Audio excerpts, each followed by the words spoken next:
The Star Wars Battlefront Classic collection is in a really weird spot right now, and for anybody who's, not in the loop about this game or what's going on, this is obviously two classic Battlefront games that have been remastered and basically upscaled for the next generation of consoles, and it's been sitting at an overwhelmingly negative review on Steam. And you might be asking yourself why, if you have no clue what's been going on with it or why, but there's a lot of interesting developments that's happening with this situation as well, because this has been one of the most disastrous video game launches of all time. The only other title I can really equate it to is the launch of the Halo Master Chief Collection. This feels very similar insofar as, these classics got released, and it's practically non-functional in every single way, and Aspyr, who are the studio that produced the Battlefront Classic Collection, are being absolutely raked over the coals by the public, and in some sense, I do think much of it is justified. There are a few things that I'm absolutely baffled by, how they ever got greenlit or was even past QA testing.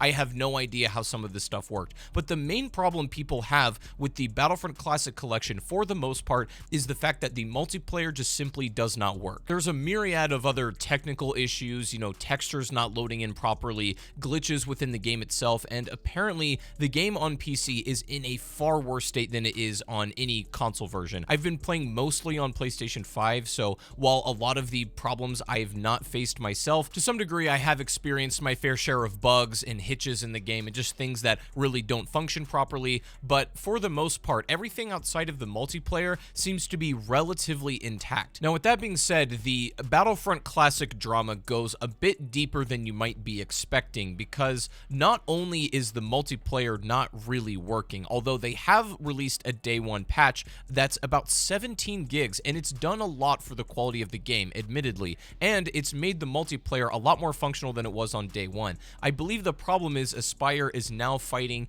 to gain, public opinion back, to get their reputation, and more importantly, restoring the reputation of the game, because as we all know, it's really hard to win back public opinion when a game launches and is a complete and utter disaster. It's really funny, Aspyr released a statement a couple of days ago. It's actually 24 hours after the launch of the game, and they're essentially saying yo, lads, thank you for all the support on the Classic Collection. At this point, I don't think the word support is the right to use, because they were being literally raked over the coals. I don't think people were really supporting this as much as they say, but I understand what they're getting at. They're just trying to reassure the community that they are still working on it, and I think this was just a couple of hours before the actual first day one patch, which admittedly is a good update. I will say that. We live in a world in which the state in which a game launches in is almost never how it is, even a day or two later. There's always a big day one patch that has to address a multitude of issues to usually get it to where it should have launched in the beginning. For full disclosure, I ended up getting a review copy of the Classic Collection, and even in the time that, in between me playing it before its public release and when I had it, the game was very different. All of the menus had different UIs. I mean, the whole structure was not the same as it is now, the launch version, and even heroes were different. Asajj Ventress and Kit Fisto had entirely different animations and movesets, which just makes me feel like they were scrambling to the very last minute to somehow get this game in a working order. They weren't even done animating heroes by the time I got a copy. We should have known right then and there that something was going to go badly wrong, because if they don't even have stuff like that finalized and in a working order, I can't imagine something as complex as getting online multiplayer to run smoothly would be in any better position. Now, I want to be fair for a moment, because I do think part of it is the fact that we expect as modern gamers to have an online experience that is as smooth as modern games for the most part. And I don't think these 20-year-old games structurally are capable of that, honestly. Not that they're not able to be functional and run smoothly. I mean, they had online functionality back in the day, but they were made for very different tech, and also the games are somewhat archaic. So I can understand the multiplayer not being the smoothest experience, but smooth is very different to functional. And when I played it online recently, the game was hardly functional at all, which is depressing. But the thing is, I do still feel that most of the single-player content is relatively intact. Now, here's where stuff with the Classic Collection gets weird, weird though, and where the drama goes a bit more down the rabbit hole. Aspyr Studios have been accused of stealing animations from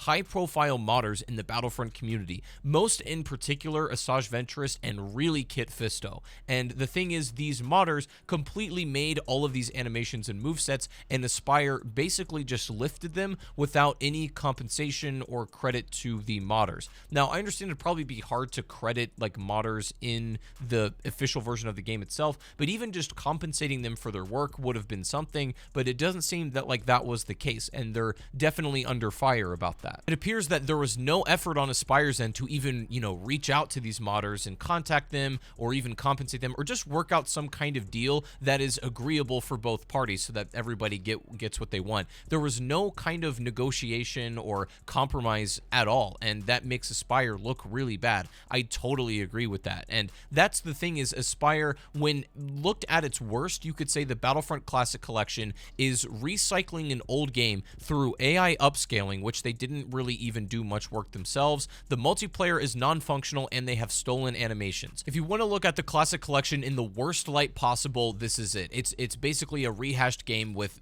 AI doing the work and stolen animations. So does Aspyr really deserve credit for making this or for now patching the game to try to make it more functional? Well, that's really up to you. The problem is I feel like they've already lost in the court of public opinion. With a disastrous launch, it's really hard to get people, back on track and on your side. They had everybody in a chokehold before this released. They had the entire community on their side before the game even launched. All they had to do was release these two classic experiences with a relatively functioning game, and that's about it. I mean, honestly, besides the bugs and glitches, those things have been ironed out. I think people being upset with the lack of multiplayer functionality is totally fair, but the game is also not really built to be a modern multiplayer experience. In my opinion, this game is only worth buying if you're planning on playing this like couch co-op. And the reason I say that specifically couch co-op is you can play the online experience and it's going to be fine. Like, I actually think in probably a couple weeks time, the online experience for both Battlefront 1 and 2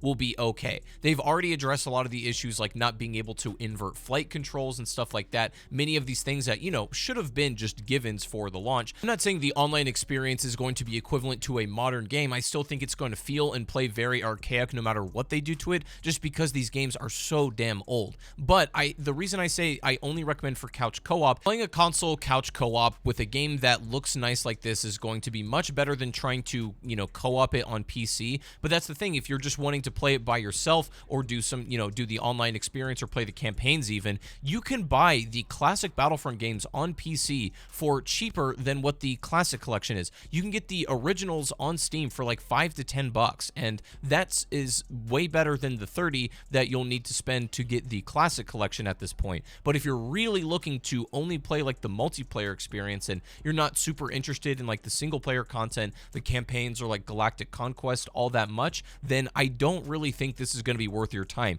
Even after all of these patches and, bug fixes come out, I just don't know if that's really going to be worth. Now, Aspyr is at least not abandoning the game from what it appears right now, but modders have even taken it into their own hands to try to fix the Classic collection. There are plenty of mods that if you're playing on PC, you can play a more smooth and refined experience than what Aspyr released. I'm sure they're going to release official patches from here on out that will try to address these problems, but the fact that the community is taking it into their own hands already is pretty insane. But I don't know if Aspyr really deserves the credit for all this, because again, it's an old game that was essentially visually upscaled through AI, and then they stole animations of heroes and then released it with a non-functional multiplayer. That's the absolute worst way to look at it, and I get that's incredibly pessimistic, but I really do hope that somehow they're able to turn the narrative around and people will come back to the Classic collection, because there is a ton of good content to experience on it. But again, you can experience a lot of this content for much cheaper on PC if you're just planning on playing it alone. I still do think it's worth it if you really want to play the single player stuff couch co-op, but that's really about all I can recommend. Even today, right after the day one patch, the game is in a much better state than it was when it actually came out, and that's great, but the thing is it too little too late? You guys let me know what you think, and I'll see you all in the next one. Peace.